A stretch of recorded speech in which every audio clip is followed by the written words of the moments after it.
Hello student, अपन physics potential में आपका स्वागत करते हैं। अपन सिंपल हार्मोनिक मोशन को पढ़ रहे हैं। जो स्पेशल केस है किसका, पीरियोडिक मोशन है। इसका एग्जांपल है सिंपल पेंडुलम। मैं क्या कर रहा हूँ, इसको किसी सर्टेन हाइट पर जाकर इसको ड्रॉप कर रहा हूँ। अपन जा रहे हैं, इसको ड्रॉप कर रहा हूँ, तो ये सिंपल हार्मोनिक मोशन, ये इसकी क्या है, मीन पोजीशन, ये इसके क्या है, एक्सट्रीम पोजीशन। अपन जानते हैं कि एक्सट्रीम पोजीशन में जैसे हाइट हाइट बढ़ती है तो पोटेंशियल एनर्जी बढ़ती है, तो एक्सट्रीम पोजीशन पर पोटेंशियल एनर्जी मैक्सिमम रहती है, जबकि काइनेटिक एनर्जी क्या होती है, जीरो हो जाती है। क्योंकि ये काइनेटिक एनर्जी जीरो होगी जब तो ये जाके यहाँ पर रुक जाएगा, नहीं तो ये चलता जाता। इसी प्रकार यहाँ पर भी काइनेटिक एनर्जी क्या हो जाएगी, जीरो हो जाएगी, और potential energy, kinetic energy maximum, potential energy maximum हो जाएगी। अब यहाँ पर जो मीन पोजीशन है, मीन पोजीशन पर पोटेंशियल एनर्जी जीरो और काइनेटिक एनर्जी मैक्सिमम हो जाएगी। तो यहाँ पर एनर्जी कंजर्वेशन लॉ का ग्राफ देख सकते हो। टोटल एनर्जी तो क्या होती है, कांस्टेंट होती है सिंपल पेंडुलम की, बट काइनेटिक एनर्जी, यहाँ पर काइनेटिक एनर्जी कम होती जा रही है, पोटेंशियल एनर्जी मैक्सिमम हो रही है। फिर वापस काइनेटिक एनर्जी जीरो होती जा रही है और पोटेंशियल एनर्जी मैक्सिमम होती जा रही है। अपन ने इसका एक फॉर्मूला पढ़ा था, टी बराबर 2π√L/g। इसको अपन प्रूव करेंगे। अपन जानते हैं कि टाइम पीरियड किसके प्रोपोर्शनल होता है, लेंथ के रूट के, और किसके रेसिप्रोकल होता है, ग्रेविटी ऑफ एक्सेलरेशन के। अब यहाँ पर आपको इसकी लेंथ दे रखी है 0.70 मीटर। अब इसका मैं टाइम पीरियड कैलकुलेट कर सकता हूँ इसकी हेल्प से। अब इसका जो टाइम पीरियड आएगा, इसको ऑन करा तो इसका टाइम पीरियड आया कितना, 1.7691। तो इसका टाइम, अब यहाँ पर फ्रिक्शन नहीं है, नॉन फ्रिक्शन के केस में बात कर रहा हूँ मैं, तो इसका टाइम पीरियड कितना आया, 1.7692। जो भी अपन फिजिक्स में पढ़ते हैं ना, वो आइडियल केस मान के पढ़ते हैं, जहाँ पर फ्रिक्शन, एयर फ्रिक्शन, सबको क्या करते हैं, नेग्लेक्ट करके पढ़ते हैं। अब यहाँ पर मैं इसकी लेंथ को चेंज करूँगा तो टाइम पीरियड में फर्क आएगा नहीं आएगा। तो लेंथ में यदि बढ़ा दूंगा, अब इसकी मैंने लेंथ कर दी 0.70 से कितनी कर दी, 0.90, तो इसकी लेंथ बढ़ चुकी है। अब इसका देखना टाइम पीरियड भी क्या होगा, बढ़ जाएगा। पहले कितना आया था, 1.7, अब देखना टाइम पीरियड में इंक्रीज होगा 1.9934। वो लेंथ बढ़ाने से क्या हुआ, टाइम पीरियड भी क्या होगा, इंक्रीज होगा, प्रोपोर्शनल है।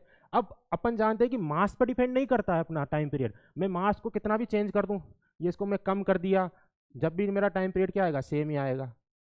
ये देखो सेम, मास को बढ़ा दिया, जब भी मेरा टाइम पीरियड सेम ही आएगा, वही 1.9934। अपन जानते हैं कि टाइम पीरियड किसके रेसिप्रोकल होता है, ग्रेविटी ऑफ एक्सेलरेशन के। जी बढ़ाऊंगा तो क्या होगा, टाइम पीरियड घटेगा। तो इसकी ये देखो ग्रेविटी ऑफ एक्सेलरेशन कितनी मान रखी है यहाँ पर, 9.81। मैं इसको इंक्रीज कर दिया, ये मैंने इसको इंक्रीज करके 12 कर दिया, तो इसको इंक्रीज करने पर टाइम पीरियड क्या होगा, कम हो जाएगा। तो पहले 1.9 कुछ था, अब 1.71, मतलब टाइम पीरियड घट गया। अब मैं इसको जी को कम कर दिया, 9.88 कर दिया, कम कर दिया, तो इसका टाइम पीरियड बढ़ जाएगा।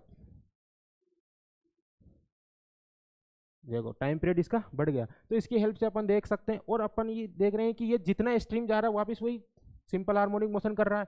अब ये रुक क्यों नहीं रहा, जबकि जनरल जनरल अपन पेंडुलम को घुमाते हैं तो वो क्या होता है, थोड़ी देर के बाद क्या होता है, रुक जाता है एक पर। अब इसलिए नहीं रुक रहा क्योंकि यहाँ पर फ्रिक्शन कितना है, जीरो है, नेगलेक्ट फ्रिक्शन है।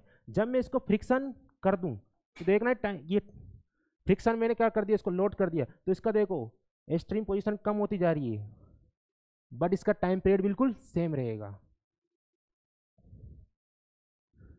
टाइम पीरियड, क्योंकि ये क्या हो रही है, कम होती जा रही है।